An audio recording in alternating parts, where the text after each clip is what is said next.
안녕하세요. 청교 성도 여러분 반갑습니다. 김가루 목사입니다. 눈꽃 큐티 함께 하도록 하겠습니다. 하나님의 말씀이 필요 없는 존재가 없죠. 사람도 없습니다. 하나님은 말씀이시기도 하시지만 보이지 않는 하나님을 말씀의 힘으로 드러내 보이십니다. 존재를 만들어내시는 시작도 이 말씀으로, 하나님의 말씀으로 시작되었다고 얘기를 하는 것이죠. 그래서 이 땅에 존재한 모든 것들은 그 시작인 하나님의 말씀을 갈망합니다. 주님의 말씀을 기대하고 신뢰함으로 우리가 하루를 살아갈 때 그 의미가 있는 것이죠. 우리의 시작을 알 수 있기 때문입니다. 오늘도 주의 말씀을 신뢰하며 살아가시는 저와 여러분이 되었으면 좋겠습니다. 오늘 예레미야 30장 1절부터 11절까지 말씀 함께 보겠습니다.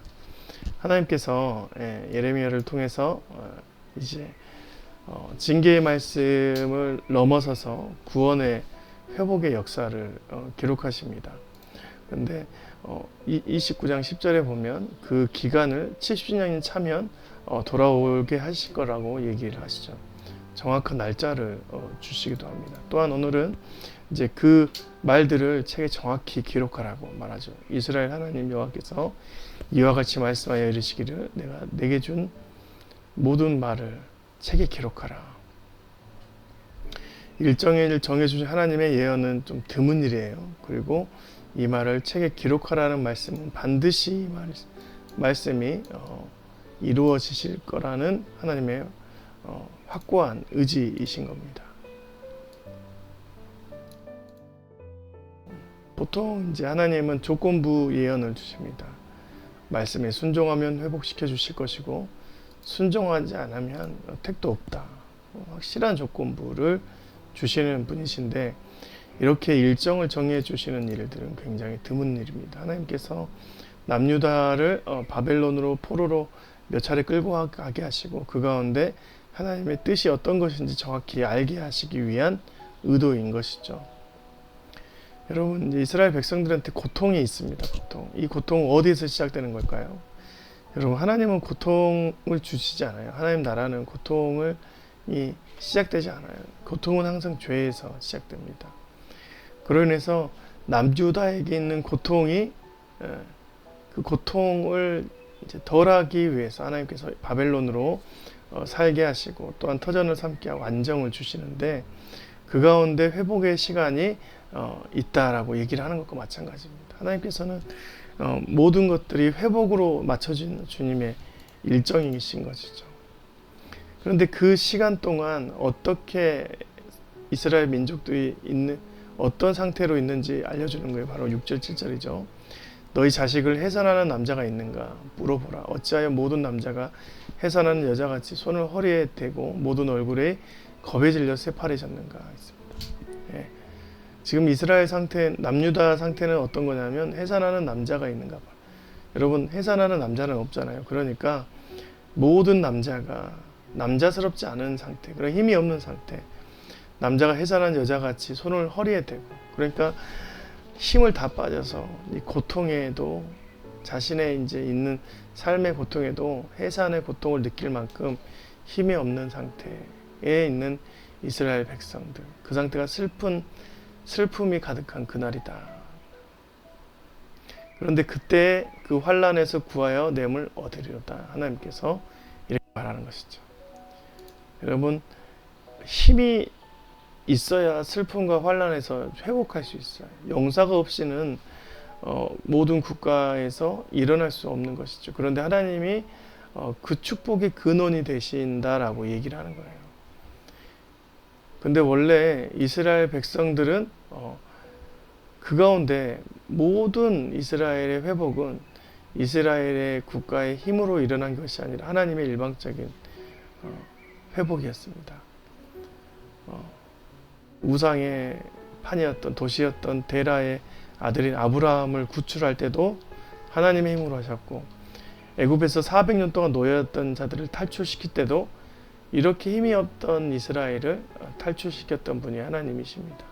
그래서 하나님께서 그들의 힘이 되시고 그들에게 구원의 근원이 되셨다라는 것이죠. 근데 하나님께서 그들에게 이제 주시는 회복은 이렇습니다. 만군의 여호와의 말씀이다. 그날에 내가 내 목에서 멍에를 꺾어버리고 포박을 끊어버려 다시는 이방인을 섬기지 않게 하리라. 바벨론 이후에는 그 이방인을 섬길 어떠한 일도 없을 것이다. 그들은 그들의 하나님 여호와를 섬기며 내가 그들을 위하여 세울 그들의 왕 다윗을 섬기게 될 것이다. 다윗이 이룬 통일 왕국의 위엄을 다시금 보게 된다라고 얘기를 하는 것과 마찬가지입니다. 뿐만 아니라 한 가지 더 주십니다. 여호와의 말씀에 그러므로 나의 종 야곱은 이제 이스라엘 백성의 근원이고 수많은 자손들의 태초였습니다. 그 자손 안에서 다시금 하나님께서 끊어진 자손을 주시고 그 가운데 구원하시고 태평과 안락함을 주실 것이다. 두려워하지 말라 이렇게 말하는 것입니다. 수많은 자손의 복을 회복시켜 주실 것이다 라고 얘기를 하는 것입니다. 그리고 또 한 가지 11절 말씀은 이는 여호와의 말씀이니라 내가 너와 함께 있어 너를 구원할 것이라 너를 흩었던 그 모든 이방인을 내가 멸망시키리라 그럴지라도 너만은 멸망시키지 아니하리라 그러나 내가 법에 따라 너를 징계하실 것이요 결코 무지한 자로만 여기지 않을 것이다 했습니다. 하나님께서는 반드시 너를 구원하실 것인데 너를 괴롭히는 모든 이방들을 징계하실 것이다.